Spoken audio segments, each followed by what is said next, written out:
வணக்கவர்களே, மீண்டும் உங்களையே நம்ம தமிழ் டிலைட்டோட டிலைட் மிக்ஸில் சந்திக்கலாம். ரொம்ப சந்தோஷங்க.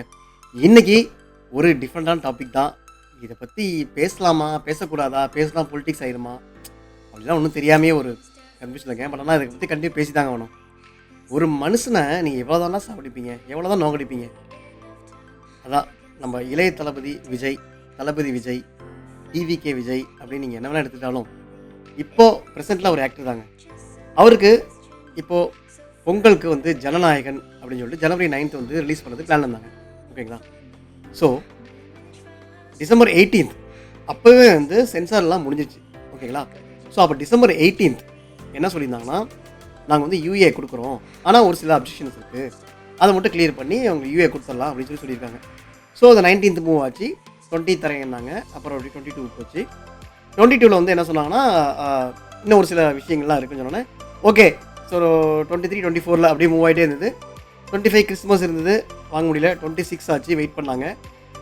26 மேலே தான் வந்து கேவிஎனுக்கும் டைரக்டருக்கும் வந்து ஒரு பெரிய பிரச்சனை. மீன்ஸ் அவங்களுக்குள்ளே வந்து ஒரு இனம் புரியாத ஒரு உணவு வந்து லைக் இந்த பிரச்சனை வேறு எங்கேயும் லீட் ஆகுது, நமக்கு வந்து வாண்டடாக வந்து ஐ திங்க் வந்து கொடுக்க மாட்டேங்கிறாங்க சர்டிஃபிகேட்டு, லைக் சென்சர் சர்டிஃபிகேட் கொடுக்க மாட்டேங்கிறான்னு சொல்லிட்டு என்ன பண்ணாங்கன்னா, ஒரு தட்கல் சொல்லுவாங்க, அவங்க இதில் வந்து தட்கல் ப்ராசஸ் இருக்குது, அதுலேயே வந்து ரீஅப்ளை பண்ணி என்ன ஆச்சு ஏதுன்னு கேட்குறப்ப ஆன்சரே கிடையாது. டில் Jan 5th வரைக்கும், Jan 5ஆம் தேதி வரைக்கும் வந்து பதிலெலாம் போகணுன்னே சரி நம்ம கோர்ட்டுக்கு போயிடலாம்னு கோர்ட்டு லீகலாக வந்து மூவ் பண்ணியிருக்காங்க.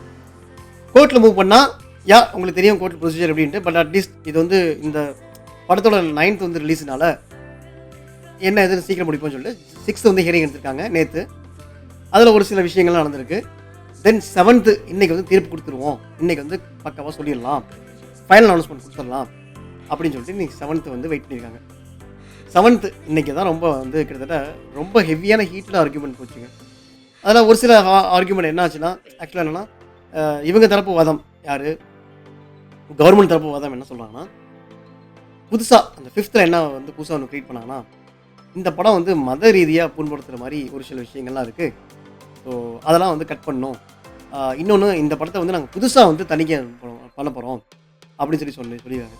அதுக்கு ப்ரொடக்ஷன் சைடில் வந்து என்ன சொல்லியிருக்காங்கன்னா, ஒரு படத்துக்கு நீங்கள் ஆல்ரெடி யூபிஐ தரேன்னு சொல்லிட்டீங்க, அதில் ஒரு சின்ன சின்ன சேஞ்சஸ் சொன்னீங்க, இப்போ எப்படி திருப்பி புதுசாக ஒரு ரிவ்யூ பண்ணுவீங்க அப்படின்னு சொல்லி கொஸ்டின் பண்ணியிருக்காங்க.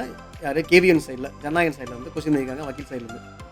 ஸோ இப்போ அவங்க சைடில் என்ன சொல்கிறாங்கன்னா, ஒரு ஒரு படத்தை பொறுத்த வரைக்கும் சிபிஎஃப்சி வந்து நாங்கள் சென்சார் போர்டு சொல்கிறது தான் வந்து ஃபைனல். ஓகேங்களா? நாங்கள் வந்து இன்னும் சென்சார் சர்டிஃபிகேட் கையில் கொடுக்கல, நாங்கள் உங்கள் கையில் கொடுத்து தென் அதுக்கு நாங்கள் வந்து அப்போஸ் பண்ணி தான் ஓகே, நாங்கள் கொடுக்கறதுக்கு முன்னாடியே வந்து எங்கள் சேர்பர்சன் லைக் இப்போ சிபிஎஸ்சி ஒரு படம் வந்து கமிட்டியில் வந்து ஒரு 4-5 பேர் உட்காந்துருப்பாங்க, அதில் வந்து ஒருத்தர் வந்து கேஸ் போட்டிருக்காரு, இது வந்து ஒரு விஷயம் இருக்குது கொடுக்கக்கூடாதுன்னு சொல்லி லாஸ்ட் மினிட்ல வந்து அவர் வந்து கட்டையை போட்டார். அந்த சேர்பர்சன் யாருன்னு இந்த வரைக்கும் யாருக்கும் தெரியல.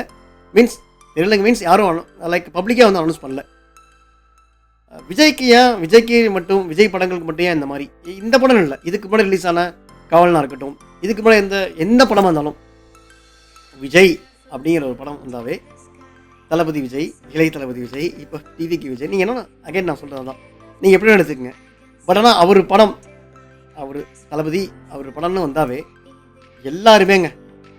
இப்போ என்ன சொல்கிறதுனா, விஜய் வந்து எதுக்கு அரசியலுக்கு வந்தார்னா, இந்த மாதிரி விஷயங்கள் ஒவ்வொரு விஷயமா உடச்சில் கொடுக்க தான் அவர் வந்து நான் கண்டிப்பாக அரசியல் வந்து அரசியல் வரேங்கிற விஷயங்கள். மீன்ஸ் ஒரு மனுஷன் சும்மா அந்த மனுஷனை வந்து தள்ளிவிட்டு அரசியலுக்குள்ள தள்ளதே வந்து இந்த பொலிட்டிக்ஸ் தான்.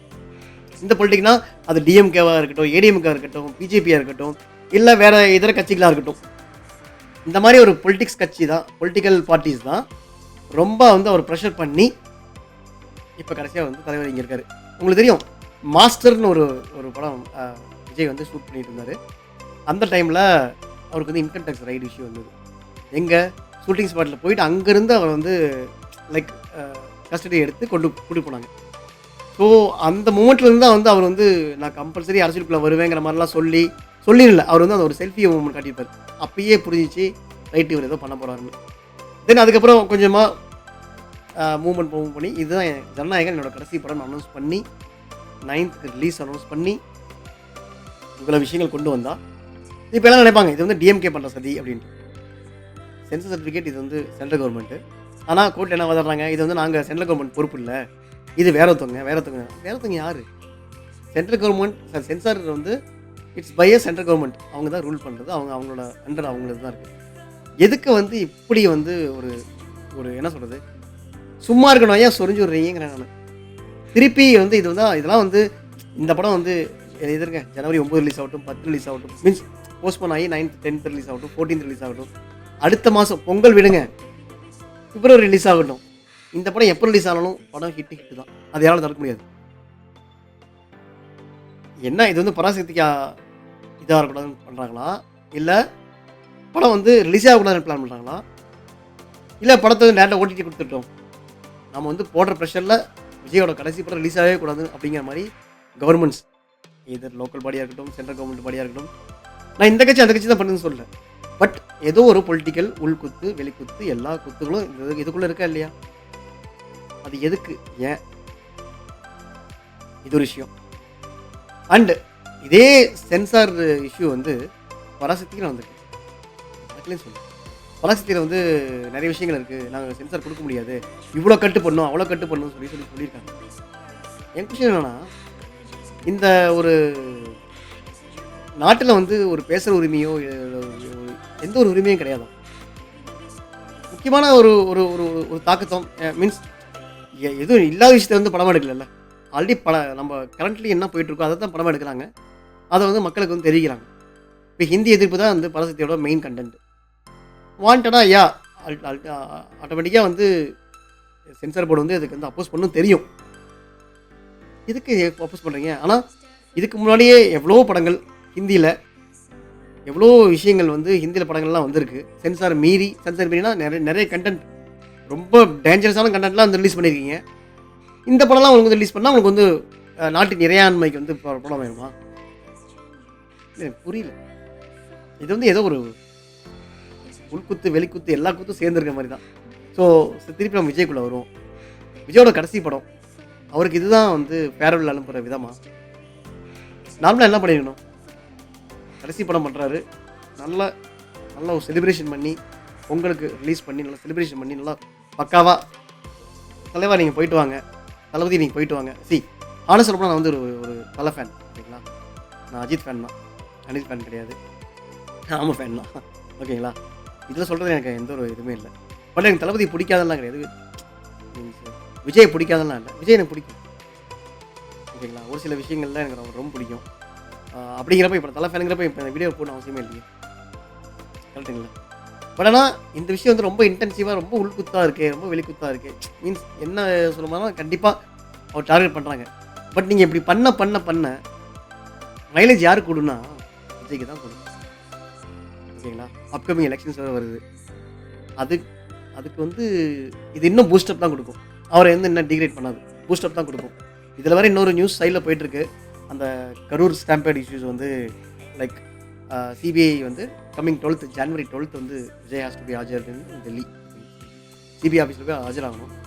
ஸோ அதில் வந்து அவர் ஏதோ விசாரணை வளையத்தில் வந்து ரொம்ப ப்ரெஷர் பண்ணி மேபி ஜெயிலெலாம் கூட போட பாசிபிலிட்டி இருக்குது அப்படிலாம் சொல்லிட்டு இருக்காங்க.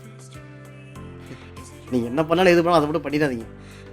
அவர் குற்றவாளியாக இருந்தால் கூட இந்த மொமெண்ட் நீங்கள் அது பண்ணீங்க வச்சிங்களேன், தலைவர் வந்து ஜெயிலுக்குள்ளே இருந்தே வந்து என்ன சொல்கிறது, இந்த எலெக்ஷன் வின் பண்ணாமல் வின் பண்ணிடுவார். எப்படி வந்து எம்ஜிஆர் வந்து படுத்துக்கிட்டே ஜெயிச்சார், அது மாதிரி வந்து ஜெயிலுக்குள்ளே இருந்தே கூட ஜெயிச்சிருவாங்க. மீன்ஸ் லைக் நான் என்ன சொல்கிறேன், இப்போ கரண்ட் இருக்கிற ரூலிங் பார்ட்டி வந்து நல்லா பவர்ஃபுல்லாக தான் இருக்குது, நல்ல கவர்மெண்ட்டாக தான் எனக்கு தெரிஞ்சு. என்னோட பாயிண்ட் ஆஃப் வியூ தான் சொல்கிறேன், நல்ல பவர்ஃபுல்லாக இருக்குது, நல்லா தான் மக்கள் பண்ணுற மாதிரி எனக்கு தெரியுது. பட் இந்த மாதிரி எக்ஸ்டர்னல் இஷ்யூஸ் லைக் நம்ம அது வந்து இப்போ கரண்ட் ரூலிங் பார்ட்டி தான் பண்ணுதுன்னு நான் சொல்ல. பட்டு வேறு பார்ட்டி பண்ணால் கூட இது இப்போ அது வந்து ஃபைனலாக இவங்க தான் பண்ணான்னு சொல்லிட்டு காட்டும். ஸோ இது இவங்களுக்கு தான் அழுத்தம் கொடுக்கும், இவங்களுக்கும் ஆப்போசிட்டாக தான் மாறும். ஸோ இந்த விஷயத்தில் எனக்கு தெரிஞ்சு கரண்ட் ரூலிங் பார்ட்டி அதாவது லைக் முதல்வர் ஸ்டாலினும் வந்து இதுக்கு வந்து மேபி இது என்ன சப்போர்ட் பண்ண முடியும்னு பார்த்து மேபி, ஏன்னா it's based on Tamil movie. So நம்ம எவ்வளவோ விஷயங்கள் உதயநிதி ஸ்டாலின் வந்து ஃப்ரம் என்ன சொல்கிறது ஃபிலிம் இண்டஸ்ட்ரியிலேருந்து தான் வந்து போயிருக்காரு, அவருக்கு தெரியும் இண்டஸ்ட்ரி எப்படி இருக்குது எல்லாம் என்ன இருக்குன்ட்டு. ஸோ இந்த படத்தை எப்படி காப்பாற்றலாம், இல்லை எப்படி வந்து இதுக்கப்புறம் அட்லீஸ்ட் ப்ராப்ளமேட்டிக்காக கொண்டு போகாமல் எப்படி வந்து சேவ் பண்ணி எப்படி இதை ரிலீஸ் பண்ணலாங்கிற விஷயத்தில் உதயநிதி ஸ்டாலின் இதுக்கு வந்து ஹெல்ப் பண்ணலாம். ஹெல்ப் பண்ணால் சி அது வந்து இவருக்கு வந்து டேரெக்டாக இவருக்கு விஜய்க்கு சப்போர்ட் பண்ணலாம் இல்லை. ஆஸ் அ நீங்கள் வந்து ஃபிலிமாக பாருங்கள். இதில் கடைசி என்னன்னா கேவின் அந்த ப்ரொடியூசர் அவர் வந்து 500 crore இன்வெஸ்ட் பண்ணிக்காருங்க. சும்மா இல்லை, லாஸ்ட் மினிட்ல வந்து கேஸ் போட்டு கட்டையை போட்டு இந்த மாதிரிலாம் பண்ணுறதுலாம் அந்த ஜட்ஜு வந்து உஷான்னு சொல்லிட்டு அவங்க சொல்லியிருக்காங்க. ஆஷா நினைக்கிறேன், அவங்க சொல்லியிருக்காங்க இந்த மாதிரி விஷயங்கள்லாம் வந்து ஒரு ஒரு ஹெல்த்தி விஷயங்களே கிடையாது. லாஸ்ட் மினிட்ல நீங்கள் இப்படி பண்ணுறது இது எனக்கு ரொம்ப அன்ஃபேராக இருக்குன்னு சொல்லிட்டு அவங்களே சொல்கிறாங்க ஜட்ஜு. ஸோ நமக்கு தெரியுது, பச்சையே தெரியுது, இங்கேருந்து பார்க்குறப்ப ஒரு விஷயம் நம்ம பார்க்குறப்ப நமக்கு புரியுது. பட் எஸ், காலம் தான் பதில் சொல்லணும். இன்னொன்று மேலே இருக்கவங்க தான் வெளிச்சங்கிற மாதிரி படம் எப்போ ரிலீஸ் ஆகுங்கன்னு மேலே தான் வெளிச்சம். இதில் நிறைய பேர் வந்து சொல்லியிருந்தாங்க, இதில் ஏன் வந்து ரஜினி குரல் கொடுக்கல, ஏன் விஜய் குரல் கொடுக்கல, ஏன் அஜித் குரல் கொடுக்கல, ஏன் இப்போ வரைக்கும் எந்த ஒரு சீனியர் ஆக்ட்ரஸும் வந்து குரல் கொடுக்கல, ட்விட்டரில் கூட அட்லீஸ்ட் ஒரு கட்டசி கூட வந்து இது பண்ணலான்ட்டு. உதவி பண்ணுவாங்களா? சரி, அவங்க பண்ணல இவங்க பண்ணலாம் மேட்டர் இல்லை. நீங்கள் என்ன பண்ணீங்கன்னு தான் கொஸ்டின். ஓகேங்களா? அவங்களே தான் கொஸ்டின் கொடுக்கணுமா? அவங்களே தான் குரல் கொடுக்கணுமா? நீங்கள் என்ன பண்ணீங்க? மக்களாகி நீங்கள் இதுக்கு என்ன பண்ண வந்தீங்க? நீங்கள் பண்ணுங்கள். நீங்கள் என்ன பண்ணுறீங்களா? நீங்கள் ஒன்றும் பண்ண வேணாம். படம் எப்போ ரிலீஸ் ஆகட்டும், அடுத்த வருஷம் கூட வரட்டும். அந்த படத்தை எப்படி நீங்கள் செலிப்ரேட் பண்ணி எவ்வளோ பெரிய ஹிட்டாக கொண்டு வரீங்கிறது தான் உங்கள் கையில் இருக்கிற ஒரு பவர். வேறு என்ன, அடுத்த எலெக்ஷன்ஸ் வருது. நான் யாருக்கும் சப்போர்ட் பண்ணுங்க. இப்போ இந்த மொமெண்ட்டையும் சொல்கிறேன், யாரும் சப்போர்ட் பண்ணல. யார் நல்லா பண்ணாலும் அவங்கள நீங்கள் ஓட்டு போடுங்க, அவ்வளோதான். ஐ திங்க் ஆர்குமெண்ட் எங்கேயோ போகுது. ஸோ வேற என்னங்க, படம் பார்ப்போம், எப்போ ரிலீஸ் ஆகுதுன்னு பார்ப்போம். நான் சென்னை ரொம்ப வெயிட் பண்ணிருந்தேன். என்ன இப்போ வந்து ஜனவரி 9th வந்து ராஜா சாப் வருது. என் 10th தான் பராசக்தி. ஸோ 9th ராஜா சாப் வருது, பார்க்கலாம். ரிலீஸ் ஆகட்டும், இந்த படம் போவோம். மேற்கொண்டு இந்த வாரம் இந்த பொங்கலுக்கு ஒரு 6 படங்கள் ரிலீஸ் ஆகுது. 6 படங்கள் தெலுங்கில் மட்டும் வருது, தமிழில் ஒரு 2 படங்கள் வரும். இப்போ இந்த ஜனநாயகன் போஸ்ட்போன் பண்ணதுனால மேபி இன்னொரு 2-3 ஸ்மால் பட்ஜெட் படங்கள் கூட இந்த பொங்கலுக்கு ரிலீஸ் ஆகலாம். ஸோ அந்த வகையில் வந்து விஜய் ஒரு சின்ன ஹெல்ப், ஸ்மால் பட்ஜெட் படங்கள் ஹெல்ப் பண்ணான்னு வச்சுக்கலாமே. பட் இன் ஃபியூச்சர்லேயாவது கண்டினியூஸாக வந்து அவருக்கு விஜய்க்கு அழுத்தம் கொடுக்குற நிறுத்தணும்னு தான் நான் சொல்ல வரேன். சும்மா இருக்கணும், சொரிஞ்சிட்டே இருக்காதீங்க. அது எதிர்வினையாக தான் பொரியணும் தான் போகும். ஸோ மேற்கொண்டு அடுத்தடுத்த வீடியோவில் இந்த வீக்கெண்ட், பெரிய வீக்கெண்ட், நிறைய மூவிஸ் வருது, படங்கள் பார்ப்போம், ரிவ்யூ கொடுக்குறேன். சரிதாங்க, மீண்டும் அடுத்த ஒரு நல்ல வீடியோ மீட் பண்ணலாம். அன்டில் தென், தளபதி பசங்களே கொஞ்சம் பொறுமையாக இருங்க. உங்களுக்கு நல்ல நியூஸ் வந்துக்கிட்டே இருக்குது. வணக்கங்க.